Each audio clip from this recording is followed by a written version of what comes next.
Hey yo, it's Brian here. Today, gonna be talking about the San Francisco 49ers. As always, gonna be doing my edge videos for this game against the Atlanta Falcons happening this Sunday at Levi Stadium. Kind of weird that I'm doing my prediction video and edge video the next day, but kind of got sick on Monday, so gonna be doing it today. But yeah, 49ers versus Falcons should be a fun matchup, hopefully. I don't know, just overall as a team, to be honest with you, the 49ers, they are the better team, better roster overall. The Falcons, they're just beat up in terms of injuries, especially on the defensive side of the ball, and they've just been underperforming all year long. Some people had them in the playoffs. For me personally, I kind of had them on the edge of the playoffs, but you know, it is what it is. They are not doing well right now, although they've been doing some wins for the past couple of games now, so that's been impressive. And to get a win against New Orleans in New Orleans, even a division opponent, I think that's very impressive for them. So, you know, they've had some ups and downs, mostly downs, but they've had a lot of nice wins and what have you. So, yep, going to be talking about this game, 49ers versus Falcons, each position. Who am I going to give the edge to? Before I get the video started, please like and subscribe. That's going to help out a lot. Click that bell notification to get notified of future videos. Share this channel, share this content with fellow Niner faithfuls. Let's just get this video started. 49ers versus Falcons. Who has the edge for each position? Okay, first up, quarterback position. As always, the most important position of all of football. Jimmy Garoppolo versus Matt Ryan. Who to give the edge to?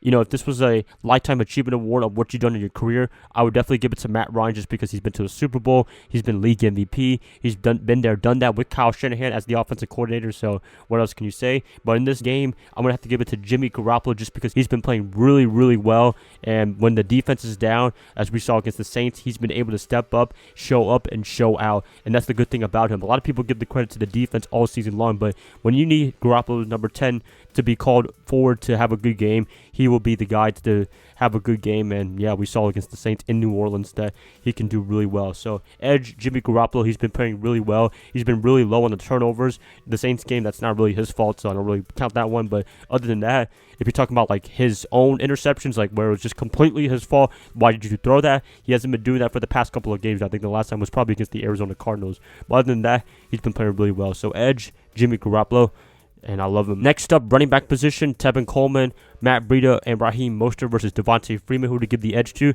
I mean, hands down, going to give it to the 49ers in this case just because the running game has been coming back and back and back to the running game that we know all season long from early on. Matt Breida, this guy's been a big impact so far. He's coming back in the game against the Saints and already is running like a cheetah, and that's his nickname if you don't know that already if you're a Falcons fan. But yeah, Breida, number 22, he's been awesome. Coleman, he's been having a little bit of a slugfest for the past couple of games now. I don't know if is he in Kyle Shanahan's doghouse. Hopefully not, but I hope he can have a good game against his former team.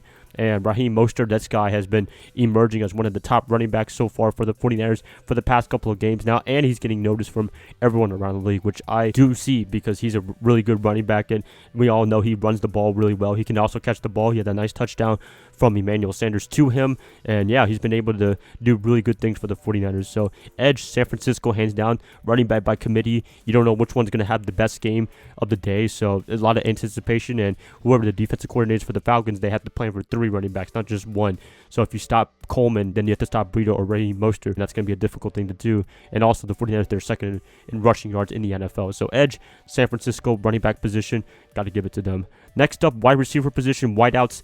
Who to give the edge to? You know, if Calvin Ridley was playing in this game, if he was available, I would probably give the edge to the Falcons, but since he's not, he's going to be unfortunately out for this game and probably for the rest of the season. I have to give it to the 49ers in this case just because Emmanuel Sanders, number 17, he has emerged as a top receiver for the 49ers. Jimmy Garoppolo, they love each other. Chemistry is awesome. You know, this was the thing that I was hoping for with him and Marquise Goodwin, but now it's with Emmanuel Sanders, with a veteran guy, a proven Pro Bowler guy. Awesome. Deebo Samuel, rookie guy. Richard Sherman called him fearless, and he is fearless. I mean, you've seen him play, man. This guy is very physical, and he can just get at you in yards after catch. It's been very impressive. Kendrick Bourne, he's been able to find his hands back finally. A couple of weeks ago, he was losing his hands and what have you. He was dropping balls. He was getting tipped interceptions, but now, for the past couple of games, he's been able to catch nice balls. This guy's been awesome. Number 84, number 3 wide receiver. Jordan Matthews, he's coming back to the team, re-signing from the Philadelphia Eagles. We put Marquise Goodwin on an IR, which is unfortunate, but hopefully he gets well. Looking at our wide receiving core, they are getting better, and better, and I have to credit number 17, Emmanuel Sanders, for that. So Jimmy Garoppolo and his receivers, they're having a great rapport with each other now, and it's a perfect time to have it because the playoffs are coming, and you need them to be 100% sync, and they've been doing that really, really well. So edge, San Francisco wide receivers, although I would give the edge to the Falcons if Calvin Ridley was available, but since he's not, I have to give it to the 49ers. Tight end position, George Kittle versus Austin Hooper. Who to go for this one? I mean, hands down, George Kittle. Hooper, he's a great tight end. He's been really, really helpful for Matt Ryan. But at the same time, I mean, George Kittle, when you have this guy, Mr. WWE, man, Mr. People's tight end, one of the best in the NFL. I can't really say anything else. His performance against the Saints is really the pinnacle of his performance this season long. And that nice last catch, 4th and 2, Marcus Williams face mask, that was probably one of the great plays I've seen from him all career long. And yeah, I mean, what else to say about that? Number 85, George Kittle, got to give it to him hands down. He's Jimmy Garoppolo's favorite target, definitely, with Emmanuel Sanders. Last up, offensive line. Who to give the edge to for this one? Well, both offensive line, they've been pretty decent. 49ers not too bad with Jimmy Garoppolo. He has been getting pressure just a little bit more, but at the same time, the running game's been amazing. Jimmy Garoppolo has had time to throw to his receivers.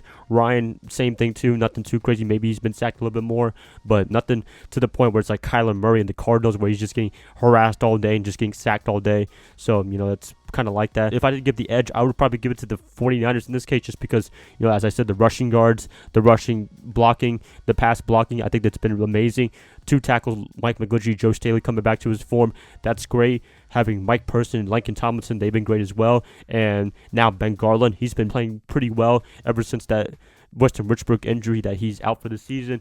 And yeah, I mean, I have to give it to the 49ers offensive line. They've been clicking. They've been doing really well. And I expect them to have a great game against the Falcons defense. Offense right there. Let's get to the defense. All right, next up, let's talk about the defensive side of the ball. First up, defensive line. Who am I going to give the edge to? If I had to give the edge, I would give it to the 49ers almost hands down, just because they've been playing well all year long. Some of you Falcon fans are probably watching this is like, oh, you guys gave up 46 points against the Saints. Well, I mean, that was a shootout game. What can you say about that? Offensively, they performed really well. Defensively, they did have a bad game, but that's just a bad game. You have to look at it as a brand new week, and I think defensively, they would rebound as a whole unit. And defensive line, just look at the talent, just look at the way they've been playing all year long. I have to give it to the 49ers just because Nick Bosa and company, they've been able to get to the quarterback for the most part. They've been able to sack the quarterback, hit the quarterback quite a bit, and that's been a good thing. The one concerning thing about the 49ers defensive line is the injuries. You look at D Ford, he's going to be out for a little bit. You look at guys like Ronald Blair, Demontre Moore, they're out for the season, so that's very unfortunate. But just overall, the defensive line, they've been doing really, really well, and I expect them to rebound from their game against the New Orleans Saints. So edge, San Francisco, they do have some great guys in the lineup like Vic Beasley and Grady Jarrett, but other than that, got to give it to the 49ers defensive line. Can't go wrong without them. Let's talk about the linebacker position. So if I had to give the edge for this one, I would give it to the 49ers just because Fred Warner, I mean, he's been emerging as one of the best middle linebackers in the NFL. Sure tackler, sure coverage man. I don't know what else you want to talk about this guy. He could be up there with Luke Kuechly and Bobby Wagner as one of the top middle linebackers in the NFL probably by the end of the season. He's not getting a lot of recognition now. He did get NFC Player of the Month, but I think he's going to get even more recognition by the year's end. He's been playing really well. He's been balling out. Dre Greenlaw and company, haven't been that bad either. He's a rookie, so he's still kind of learning and what have you. If we got Quan Alexander, that'd be even more better, but having Greenlaw, he's been a great guy as well. So I have to give the edge to Fred Warner and company in terms of the linebacker position, although Deion Jones and company, they're not too bad either, but got to give it to the 49ers. Last up, let's talk about the defensive backs position. 49ers versus Falcons, who to go for this one. If I had to give the edge, I would probably give it to San Francisco. I know, right? Picking all the edges for San Francisco, it's kind of weird. They've been playing really well. Emmanuel Mosley and them. Richard Sherman will be out for this game, unfortunately. That does suck, but at the same time, I trust the depth guys that we have, like Akella Witherspoon, Mosley, as I mentioned. Jimmy Ward, he's in this game. Jaquaski Chart, I don't know if he's going to be playing this game. Probably Marcel Harris.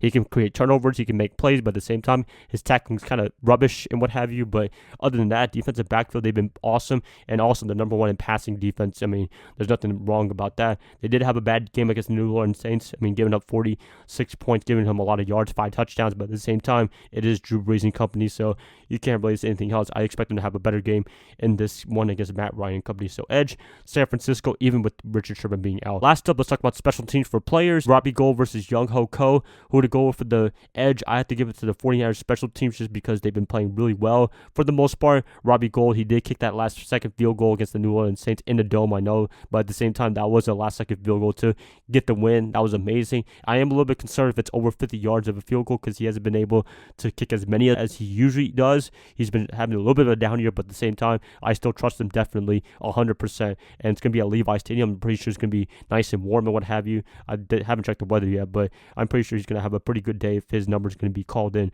But yeah, Robbie Gould, Mitch Wishnowski's company, I got to give him the edge, definitely. Although Young Ho, he has been able to revitalize his career a little bit in Atlanta ever since his debacle with the LA Chargers, because he was pretty bad when he was with the Chargers, and he cost them a couple of games and a playoff appearance, I think in 2017 or 2018. But yeah, it was not that good. But anyways, going to give it to Robbie Gould. Can't say anything else. Last up, let's talk about coaching. Kyle Shanahan versus Dan Quinn. Who to go for this one?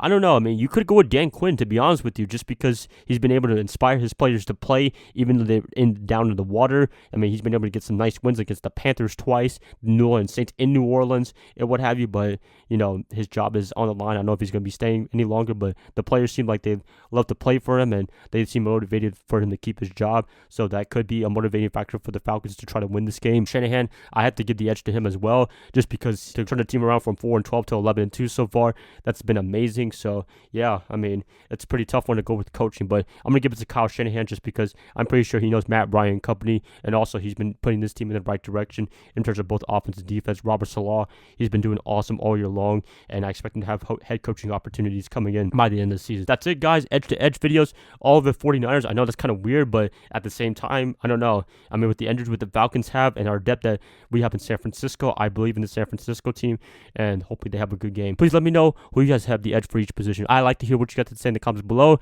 If you guys like this, please like and subscribe. That's going to help out a lot. I'll be catching you guys up probably on a Friday. I'll see y'all then. Bye, guys. Love y'all. Y'all have a great rest of your night. Go Niners all day.